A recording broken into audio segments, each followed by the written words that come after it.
एक व्यक्ति का विवाह हुआ, उससे एक पुत्र उत्पन्न हुआ, उसकी पत्नी मर गई, मृत्यु होगी पत्नी की। दूसरा विवाह किया, 5-7 वर्ष का वो लड़का था, 10 वर्ष का। उसके बाद दूसरा विवाह किया, उससे एक संतान हुई पुत्र रूप में, फिर भी उसकी पत्नी की भी मृत्यु होगी, स्वयं भी मृत्यु होगी।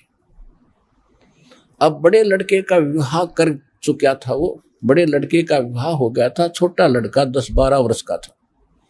उस समय उसका माता पिता दोनों की मृत्यु होगी। वो पिता को तो एक था, माँ थी दो मायाओं के थे, पिता एक था। अब बड़े का जो विवाह हो गया था, उसकी पत्नी थी, उधर से छोटा लड़का जो था वो बीमार हो गया।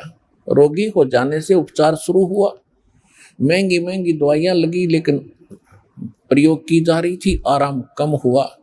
फिर उसी दौरान उनके मन में दोष आ गया, पति पत्नी के मन में, बड़े भाई के मन में और भाभी के मन में, कि अच्छे 10-15 किले एकड़ जमीन इसके हिस्से में आती है, और अब रोगी भी है, इसकी मृत्यु हो जाए तो अच्छा है, सारी संपत्ति अपनी ही होगी। ये विचार विमर्श करके उन्होंने सोचा क्यों ना इसको मरवा ही दें, सबको मालूम है रोगी है, 4-5-10 दिन से ये बीमार चल रहा है। ऐसा एक वैद्य से संपर्क साधा, उसने अपनी फीस मांग ली, मुंह मांगी, वह दे दी।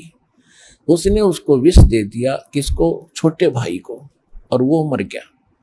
रिश्तेदारियों में पता था ही भी बहुत रोगी है, बीमार है काफी, वो मर गया, कोई बात नहीं, बात समाप्त हुई।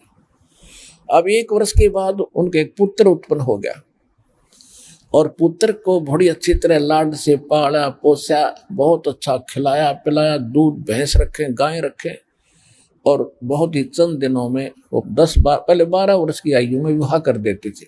और विवाह के बाद यदि व्यक्ति मर जाता, लड़का मर जाता पति, तो पत्नी का पुनर्विवाह तो छोड़ो, उसको 7 सती करते थे, 7 फूका जाता था उसी चिता में। अब क्या हुआ कि जब उस लड़के का विवाह हो गया, खुशी का कोई ठिकाना नहीं, वो लड़का बीमार हो गया,